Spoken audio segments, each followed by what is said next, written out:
ಮಹಾಲಕ್ಷ್ಮಿ ಮದುವೆ ಸೋಮವಾರದಿಂದ ಶನಿವಾರ ಸಂಜೆ 6:30ಕ್ಕೆ ನಿಮ್ಮ ಸನ್ ಉದಯದಲ್ಲಿ.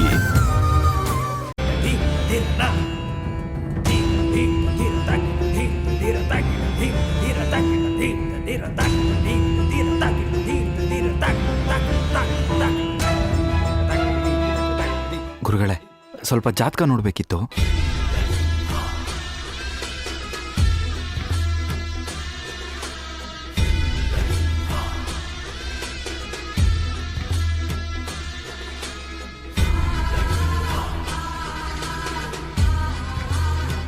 ಯಾರ ಜಾತಕ ಮಗು ಇದು?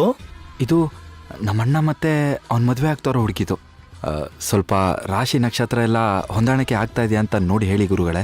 ನಿಮ್ಮ ಅಣ್ಣನ ಜಾತಕವನ್ನ ಈ ಮೊದಲೇ ನಾನು ನೋಡಿದ ನೆನಪು. ಹೌದಾ ಗುರುಗಳೇ? ಹೌದು. ಈ ಹುಡುಗಿಯನ್ನೇ ನಿಮ್ಮ ಅಣ್ಣ ಕೊಟ್ಟು ಮದುವೆ ಮಾಡಬೇಕು ಅಂತ ನಿಶ್ಚಯ ಆಗೋಗಿದೆಯೇನು?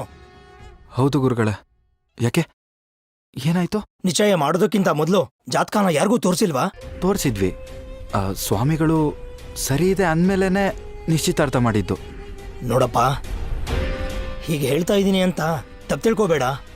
ಆ ಶಾಸ್ತ್ರಿಗಳು ಜಾತಕನ ಸರಿಯಾಗಿ ನೋಡಿಲ್ಲ ಅನ್ಸುತ್ತೆ. ನಿಮ್ಮ ಅಣ್ಣಂದು ಮೇಷರಾಶಿ ಅಶ್ವಿನಿ ನಕ್ಷತ್ರ, ಆದ್ರೆ ಹುಡುಗಿದು ಮೂಲ ನಕ್ಷತ್ರ. ಈ ಎರಡೂ ನಕ್ಷತ್ರಗಳು ಕೂಡಿದ್ರೆ ಅಲ್ಲಿ ಮದುವೆ ಆಗಲ್ಲ, ಪ್ರಳಯನೇ ಆಗುತ್ತೆ. ಅದು ಅಲ್ಲದೆ ಈ ಹುಡುಗಿದು ರಾಕ್ಷಸ ಗಣ, ಅತ್ಯಂತ ಕೆಟ್ಟ ಕಾಲ್ಗುಣ ಇರೋ ಜಾತಕ ಇದು. ಏನ್ ಹೇಳ್ತಿದ್ದೀರ ಗುರುಗಳೇ? ಹೌದಪ್ಪ, ಈ ಜಾತಕದ ಪ್ರಕಾರ ಮೋಸ ಸೇಡು ಅನ್ನೋದು ಈ ಹುಡುಗಿ ರಕ್ತದಲ್ಲೇ ಇದೆ. ಈ ಹುಡುಗಿ ಯಾರ ಮನೆ ಕಾಲಿಟ್ರು ಅಲ್ಲಿ ಬರೀ ಕೆಟ್ಟದೇ ಆಗುತ್ತೆ. ನನ್ನ ಜೀವನದಲ್ಲೇ ಇಂಥ ಕೆಟ್ಟ ಜಾತಕನ ನಾನು ಇದುವರೆಗೂ ನೋಡೇ ಇಲ್ಲ. ಗುರುಗಳೇ, ಇದನ್ನೆಲ್ಲ ತಪ್ಪಿಸ್ಬೇಕು ಅಂದ್ರೆ ಏನ್ ಮಾಡ್ಬೇಕೀಗ?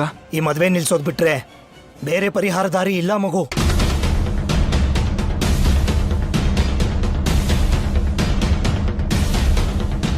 ಗುರುಗಳೇ, ದಕ್ಷಿಣೆ ಎಷ್ಟು ಕೊಡ್ಬೇಕು? ಅಯ್ಯೋ ಬೇಡಪ್ಪ, ಒಳ್ಳೆ ಜಾತಕ ಆಗಿದ್ರೆ ಒಳ್ಳೆ ಭವಿಷ್ಯನ ನಾನು ನುಡ್ದಿದ್ರೆ ನೀನು ಕೊಡ್ಲಿಲ್ಲ ಅಂದ್ರೂ ದಕ್ಷಿಣೆನ ನಾನು ಕೇಳಿ ತಗೋತಾ ಇದ್ದೆ. ಆದ್ರೆ ಇದಕ್ ಮಾತ್ರ ಹಣ ಬೇಡಪ್ಪ.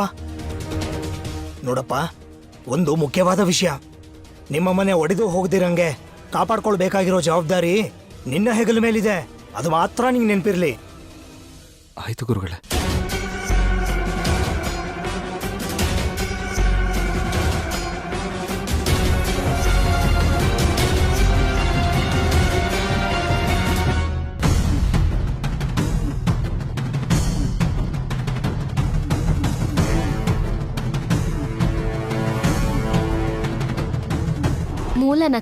ಮೂಲ ನಕ್ಷತ್ರನ ಅವತ್ತು ಶಾಸ್ತ್ರಿಗಳು ಜಾತಕ ನೋಡ್ಬೇಕಾದ್ರೆ ಹೇಳಿದ ರಾಶಿ ನಕ್ಷತ್ರಕ್ಕೂ ನೀನಿವತ್ತು ಹೇಳ್ತಿರೋ ರಾಶಿ ನಕ್ಷತ್ರಕ್ಕೂ ಸಂಬಂಧನೇ ಇಲ್ಲ, ಬೇರೆ ಬೇರೆ ಇದೆ.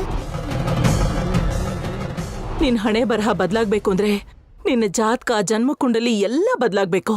ಅದ್ರ ಕಡೆ ಸ್ವಲ್ಪ ಗಮನ ಕೊಡು. ಮಿಥುನ ರಾಶಿ, ಪುನರ್ವಸು ನಕ್ಷತ್ರ. ಅವ್ರು ಹೇಳಿದ್ ನಿಜ ಇರಬೇಕು. ಅದಕ್ಕೆ ಅಮ್ಮಾಯ ಅವತ್ತು ದೇವಸ್ಥಾನದಲ್ಲಿ ಸುಳ್ಳು ರಾಶಿ ನಕ್ಷತ್ರ ಕೊಟ್ಟಿರ್ಬೇಕು. ಅದು ಅಲ್ಲದೆ ನಕಲಿ ಜಾತಕ ಕೊಟ್ಬಿಟ್ಟು ನಮ್ಮ ಅಣ್ಣನ ಮತ್ತೆ ಮನೆಯವ್ರನ್ನ ಯಾಮಾರ್ಸಿದ್ದಾರೆ. ಇವ್ರನ್ನ ಮಾತ್ರ ಸುಮ್ಮನೆ ಬಿಡಬಾರ್ದು. ಅಪ್ಪ ದೇವ್ರೆ, ಹೆಂಗಾದ್ರೂ ಮಾಡಿ ಮದುವೆ ನಿಲ್ಸ್ಬಿಡಪ್ಪ. ಅಣ್ಣನ ಹತ್ರ ಇವರಿಬ್ರು ವಿಷಯನ ಸಾಕ್ಷಿ ಸಮೇತ ಹೇಳ್ಬಿಡ್ಬೇಕು. ಫೋನಲ್ಲಿರೋ ವಿಡಿಯೋ ತೋರಿಸಿ ಅಮ್ಮ ಮಗಳು ಇಬ್ರದ್ದು ಬಣ್ಣ ಕಳಿಸ್ತೀನಿ. ಇವತ್ತೇ ಇವ್ರ ಆಟಕ್ಕೊಂದು ಅಂತ್ಯ ಹಾಡ್ತೀನಿ.